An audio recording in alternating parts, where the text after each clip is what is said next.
I'm traveling in a car. I'm traveling on a plane. I'm traveling home for Christmas. It's nearly Christmas, and that means people will be traveling home to spend time with their families. In this lesson, we're going to learn prepositions of place and movement using the story Home for Christmas. Let's begin by learning prepositions of place. We need to use the prepositions in, at, and on. In the story Home for Christmas, the girls are in Ireland. In fact, they are in Dublin. For countries and cities, we use the preposition in. However, if you want to say specifically where somebody is, you can use the preposition at. For example, she is at the swimming pool. He is at school. The three girls are at the airport trying to go home for Christmas.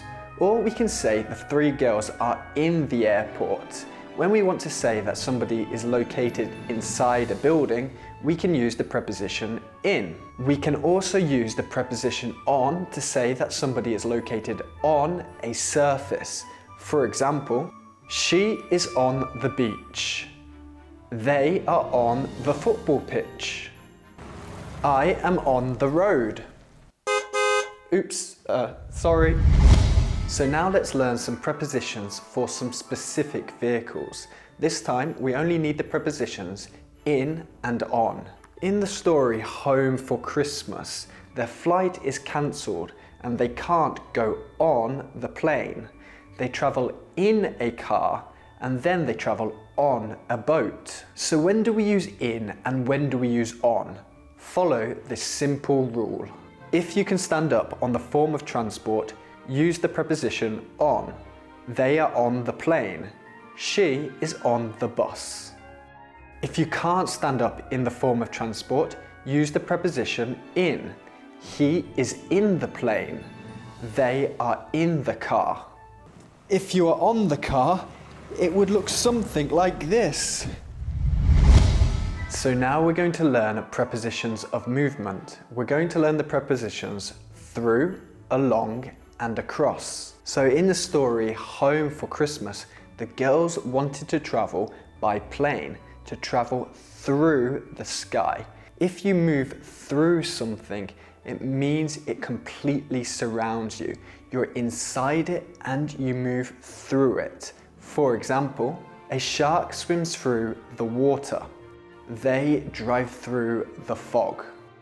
In the story, the girls travel by car along the road.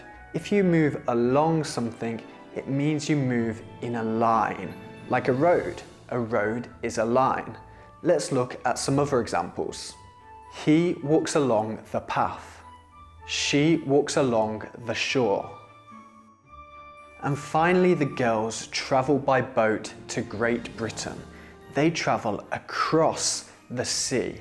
If you move across something, it means you move from one side to the other. For example, he walked across the road. She walked across the field.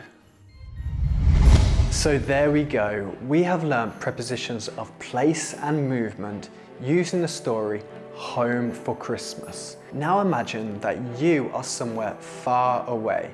It could be Antarctica or the North Pole. Imagine and write down your journey home from that place. Invent your own journey home for Christmas.